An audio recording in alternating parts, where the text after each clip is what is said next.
Kalau kita diberi kesempatan untuk Ramadan, kita hendaklah bersyukur kepada Allah Subhanahu Wa Taala dan bersungguh-sungguh untuk mengisinya dengan sebaik-baiknya.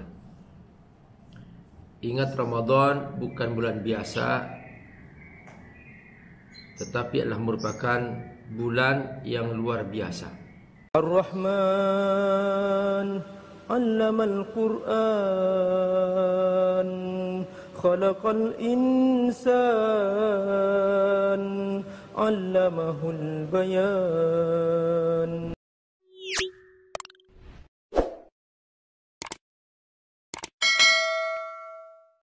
Assalamualaikum warahmatullahi wabarakatuh. Alhamdulillah, wassalatu wassalamu ala Rasulillah wa ala alihi wa sahbihi wa mawala. Yang Allah muliakan para wali santri di mana berada, para pengurus di pesantren dari jajaran pimpinan dan para guru, kemudian para musyrifin, para mudarrisin, semua yang Allah muliakan. Wabil khusus anak-anakku semua, para santri, semoga Allah memberkahi kita semua. Kita bersyukur kepada Allah karena kita diberi nikmat yang banyak. Kita diberi kemudahan untuk bisa ikut puasa Ramadan. Di sana ada beberapa orang yang tidak kebagian Ramadan, mereka wafat sebelum bulan Ramadan. Beberapa hari lalu saya menghadiri takziah, salah satu kerabat meninggal dunia dan Allah mengambilnya sebelum Ramadan. Jadi kalau kita diberi kesempatan untuk Ramadan, kita hendaklah bersyukur kepada Allah Subhanahu Wa Taala dan bersungguh-sungguh untuk mengisinya dengan sebaik-baiknya. Ingat, Ramadan bukan bulan biasa, tetapi adalah merupakan bulan yang luar biasa.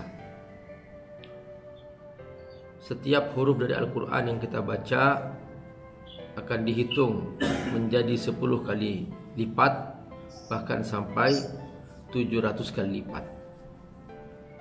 Kullu harfin hasanah yudha'af ila asyri amsalihha bal ila 700 dhi'fin. Jadi jelas bahwa limpahan pahala di Ramadan sangat besar. Maka beruntung kita hidup dalam kondisi kita bersama Ramadan.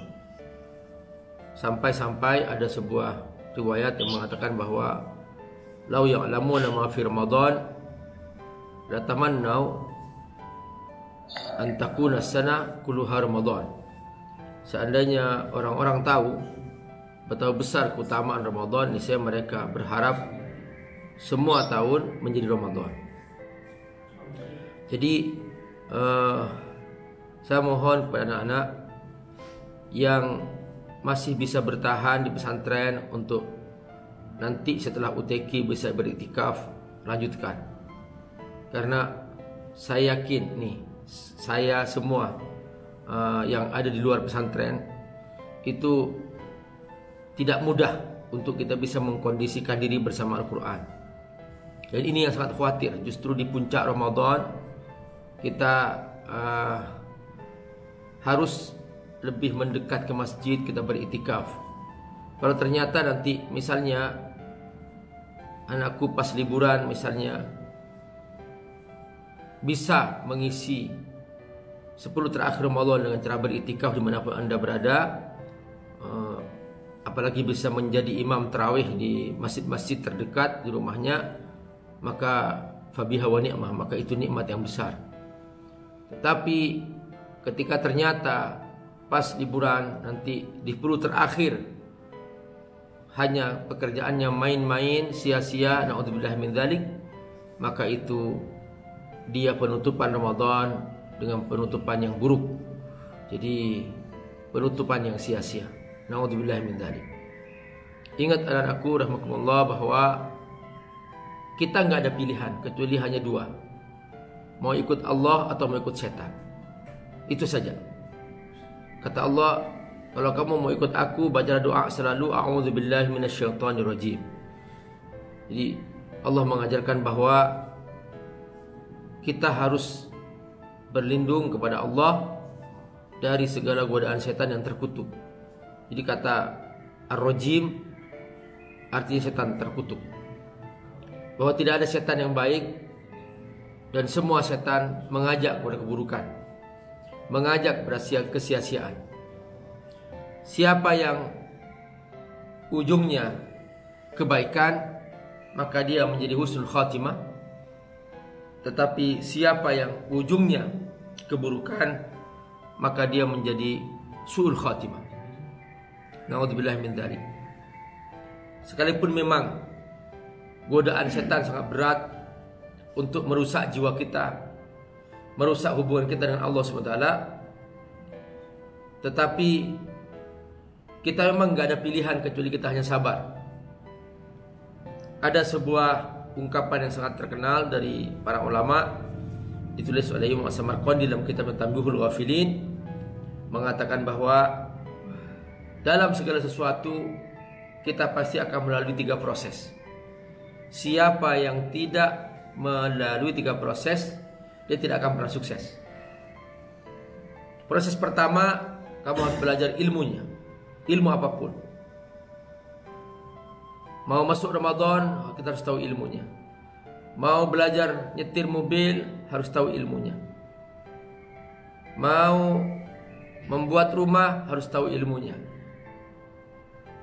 Mau menjadi seorang ulama, harus tahu ilmunya. Mau jadi seorang pengusaha, harus tahu ilmunya. Makanya Allah turunkan pertama-tama adalah Iqra. Nah sekarang anak-anakku rahimakumullah, kamu semua di pesantren sekarang sedang mengisi diri dengan ilmu. Maka sekecil apapun buku yang kamu pegang, itu dihafal, dikuasai, dipahamin baik, karena itu ilmu. Jangan menjadi seorang yang menyesal nanti di kemudian hari. Mengapa dulu aku di pesantren tidak bersungguh-sungguh? Karena suatu saat kamu akan berhadapan dengan situasi di mana kamu harus menjadi orang yang memberikan manfaat. Faqidu syai' la yu'ti. Orang yang gak punya apa-apa tidak bisa memberikan apa-apa. Faqidu syai' la yu'ti. Orang yang tidak punya apa-apa tidak akan bisa memberikan apa-apa. Mengapa di pesantren ada hafalan Quran? Supaya kamu mengisi diri kamu dengan Al-Quran, dan supaya kamu nanti bisa memberikan Al-Quran. Mengapa di pesantren kita belajar ilmu hadis? Supaya kita mengisi diri kita dengan ilmu hadis, dan nanti kita bisa memberikan penjelasan apa itu hadis dan apa itu ilmu hadis.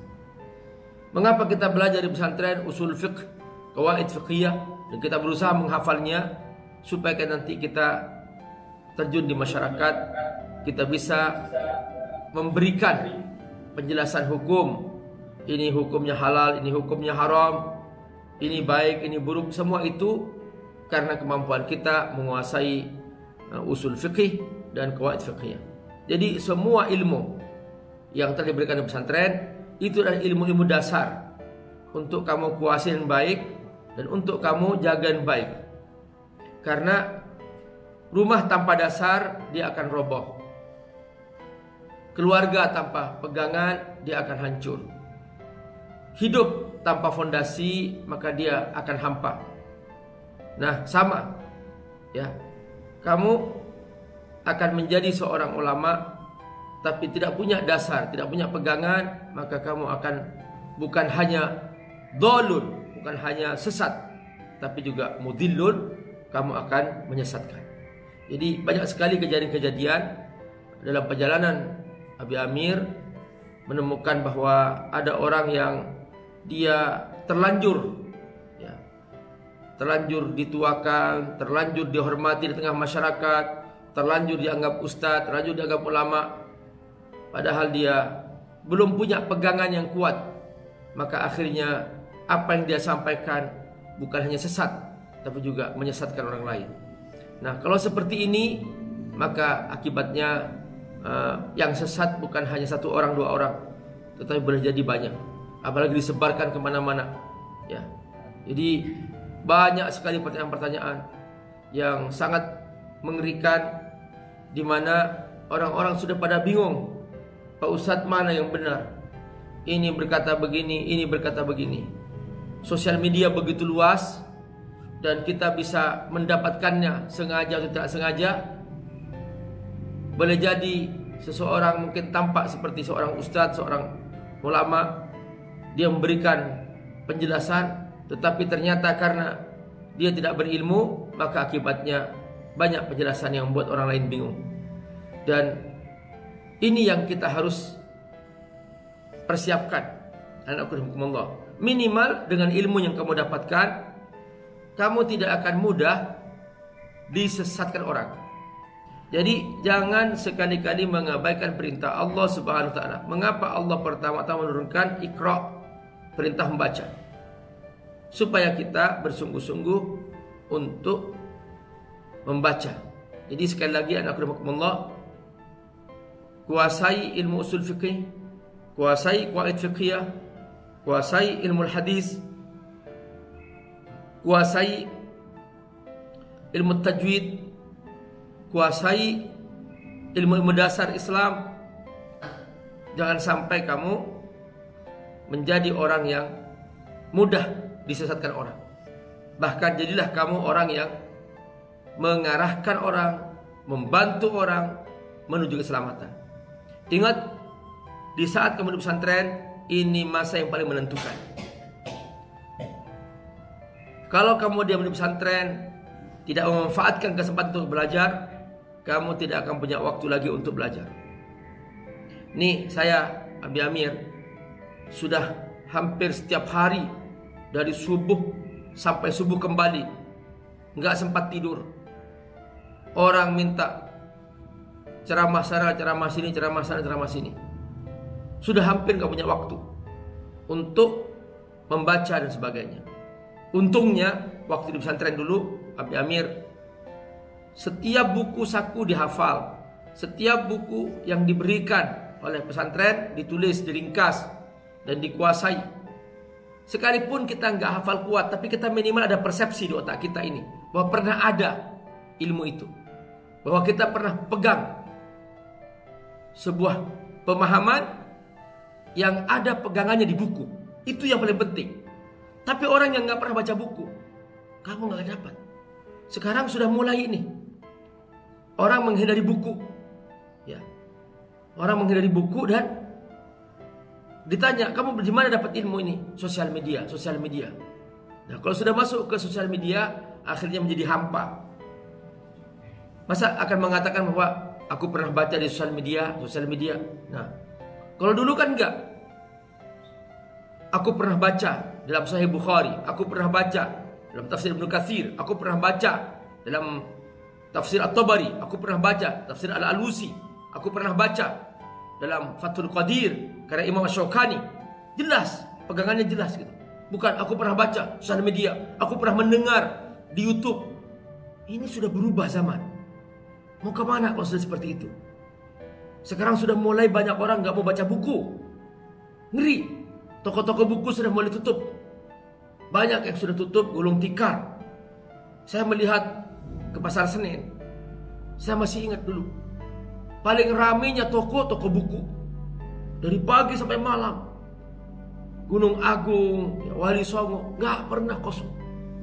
Sekarang datang ke Senen, tutup, gak ada toko buku. Ngeri, sudah berubah.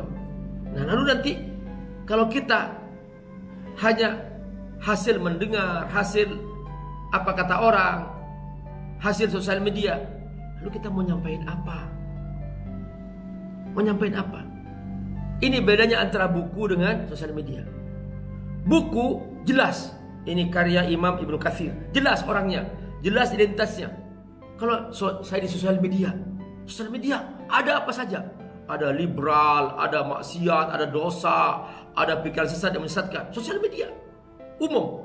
Jadi itu yang membuat seseorang semakin sulit mendapatkan keberkahan.